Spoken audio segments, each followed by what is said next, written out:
तभी तो मैं कहता हूँ कि मोदी जी ने शाम को पौवा पिया और अडानी अंबानी ने बिल रख दिया और सिग्नेचर मार दिए। देश की इतनी जनता सड़कों पे है, सब सरकार का विरोध कर रहे हैं। कोई देश में ऐसा नहीं है जो सरकार का विरोध ना कर रहा हो, और सरकार फिर भी जालिम बनी हुई है। क्यों? क्योंकि इनका बाप सबका है ईवीएम।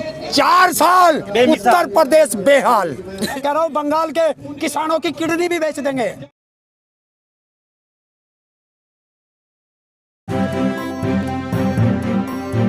मीडिया वॉइस, आपकी आवाज। सरफरोशी की तमन्ना अब हमारे दिल में है, देखना है जोर कितना बाजुए का तिल में है। तो शहादत का दिन है और आज राजगुरु सुखदेव भगत सिंह जी ने हंसते हंसते इस देश के लिए फांसी का फंदा चूमा था, और आज जहां भी उनकी आत्मा होंगी आज वे रोती होंगी कि क्या हमने ऐसे भारत के लिए अपने प्राणों की आहुति दी थी कि मेरा किसान मजदूर सड़कों पर रहेगा और जो हमारे विरोधी थे वो राज करेंगे। इस आज़ादी के लिए तो हमारे पुरखों ने अपना बलिदान नहीं दिया था। आज जवान इन्हें किसान भी परेशान है, रोड पर है पूरे किसान। सरकार तो नहीं मान रही आपकी बातों को। देखिए, सरकार नहीं मान रही, बिल्कुल सही कह रहे हैं आप। देखिए, क्योंकि हम लोगों में अभी फूट है, और ये फूट इसलिए है कि जब रेल बिक रही थी तो LIC वाले ताली पीट रहे थे, जब भेल बिक रही थी तो सेल वाले ताली पीट रहे थे, हंस रहे थे, जब सेल बिक रही थी तो BSNL वाले ताली पीट रहे थे, तो हम अकेले अकेले पीट रहे थे। जब स्टूडेंट पीट रहा था तो बाकी लोग हंस रहे थे। लेकिन आज किसान सड़कों पे आया है, और किसान कोई एक जाति नहीं है, इसमें हिंदू भी है, मुस्लिम भी है, सिख भी है, ईसाई भी है, और आज इसके साथ मजदूर भी आया है, स्टूडेंट भी आया है, LIC भी आई है, भेल भी आई है, सेल भी आई है। तो अब एक एक करके सब एक आ रहे हैं, और मैं सबसे कह रहा हूँ कि सारे एक साथ मिल जाओ, वरना अकेले अकेले सारे मारे जाओगे और देश गुलाम हो जाएगा। हरेंद्र जी, आपने सारी चीजें बताई हैं कि सारी कंपनियों के कर्मचारी हैं, सब निजीकरण हो गया या कंपनी बेच दी गई है सरकारी। क्या सरकार को डर नहीं लगता कि लाखों करोड़ों वोट बैंक है वो उनसे छिटक जाएगा बीजेपी को? देखिए, मैं फिर कहता हूँ कि इस देश में सरकार क्यों नहीं डर रही, अब आप लोगों को इस पे सोचना पड़ेगा। देश की इतनी जनता सड़कों पे है, सब सरकार का विरोध कर रहे हैं। कोई देश में ऐसा नहीं है जो सरकार का विरोध ना कर रहा हो, और सरकार फिर भी जालिम बनी हुई है। ये क्यों? क्योंकि इनका बाप सबका है EVM, और इस सरकार का जो बाप EVM है, ये हर देश के नागरिक को EVM पकड़ना होगा, और सबसे पहले EVM का विरोध करना पड़ेगा, तब ये गिरेगी। लेकिन जो विपक्षी पार्टियां हैं वो भी कहीं भी EVM का विरोध नहीं करती है सड़क पे आकर के।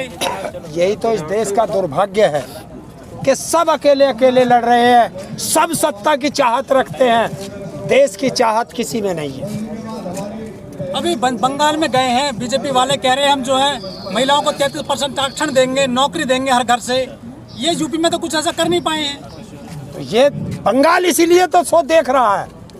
जब ये नेता वहाँ जाते हैं, बंगाल के लोग यही तो पूछते हैं कि वो बंगाल को तुम सोना बना रहे हो, तो उत्तर प्रदेश तो हीरा बन गया होगा, हरियाणा तो कोहिनूर बन गया होगा, हैं? कि इनको तो बेच करके खा गए। क्या बंगाल बेचने का इरादा है? और बंगाल क्रांतिकारी प्रदेश है, वहाँ से सब चीज़ उठती है, वो लोग जानते हैं, पढ़े लिखे लोग हैं। आज तक मैंने तो किसी अखबार में नहीं पढ़ा, किसी समाचार में नहीं सुना कि बंगाल में किसी बेटी का रेप हुआ हो।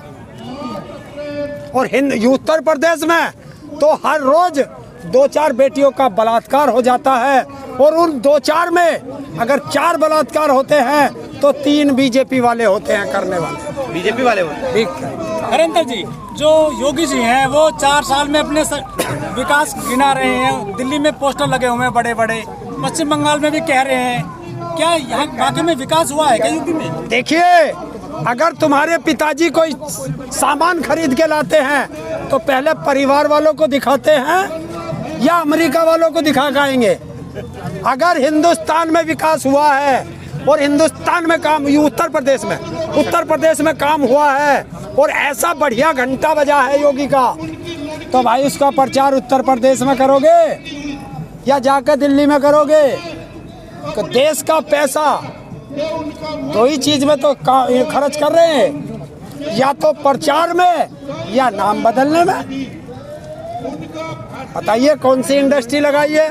जो इंडस्ट्री पुरानी सरकारें दे के गई उनको बेच दो। अगर तुम ऐसे ही देश विक्रेता हो तो हटिए ना, देश छोड़िए। कुछ सोशल मीडिया पे खबरें आती हैं कि बंगाल में यदि बीजेपी की सरकार बन जाती है तो हावड़ा ब्रिज को बेच देंगे बीजेपी वाले। पक्का बेच देंगे, हावड़ा ब्रिज नहीं बेचेंगे। मैं कह रहा हूँ बंगाल के किसानों की किडनी भी बेच देंगे। और क्या बचा इन पे? किडनी बेच देंगे। बचा क्या है? देश सारा बेच चुके। अब क्या है? किसान की जमीन और किसान की किडनी, यही दो चीज तो बची है।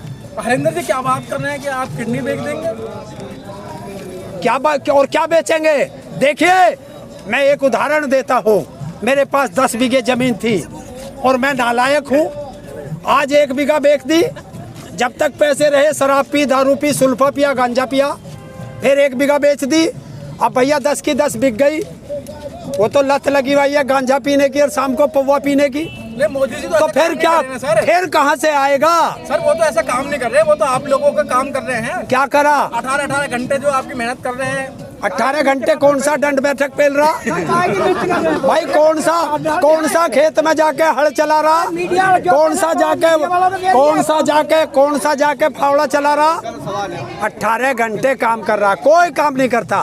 देखिए, अगर मोदी जी काम करते तो बीजेपी वाले ये नहीं कहते कि बिल अगर मोदी जी को दिखा दें तो मोदी जी इसे वापस ले लेते।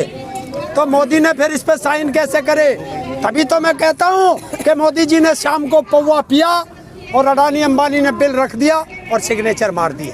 हरिंदर जी, बीजेपी वाले नारा दे रहे हैं कि 2 मई दीदी गई, इसमें कितनी सच्चाई है?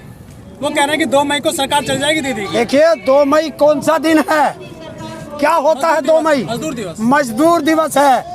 तो सुन लो, हाँ। अगर दीदी हारी तो देश का मजदूर हार जाएगा।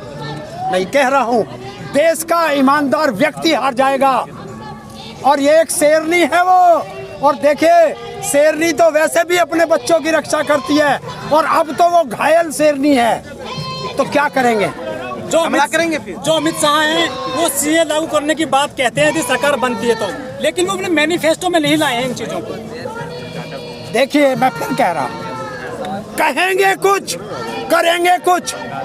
और जिस आदमी का ऐसा चरित्र हो कि कहेगा कुछ करेगा कुछ, तो समझ लीजिए उस देश का नाश होगा और हमें इस देश का नाश होने से बचाना है। अच्छा सुनिए 4 साल बेमिसाल योगी सरकार कह रही है। 4 साल उत्तर प्रदेश बेहाल। सुनिए, बेटियों की हत्या हो रही है, किसान के गन्ने का पेमेंट नहीं, किसान का धान आधे रेट में बिक रहा है और रात को 2 बजे बेटियों की डेड बॉडी माँ बाप को नहीं दी जाती, केरोसिन डाल के जला दी जाती हैं। शमशान घाट से घरों को लाश आती है, घर घर ट्रेन जाती है सवारी लेने। और इससे बेहाल क्या है उत्तर प्रदेश? 16 नए एयरपोर्ट, 50 नए मेडिकल कॉलेज, ये दिखाई नहीं दे रहा। बता कौन से प्रदेश में बना है?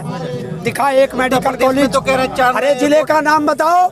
जेवर एयरपोर्ट है? जेवर एयरपोर्ट। आपने मेडिकल कॉलेज बोला, हाँ, बता कौन से जिले में बना? कानपुर में कह रहे बना है, लखनऊ कानपुर में। कौन सा बना है? नाम और बता दे। अडानी एयरपोर्ट है या अंबानी मेडिकल कॉलेज है? बताओ, या रामदेव कॉलेज है?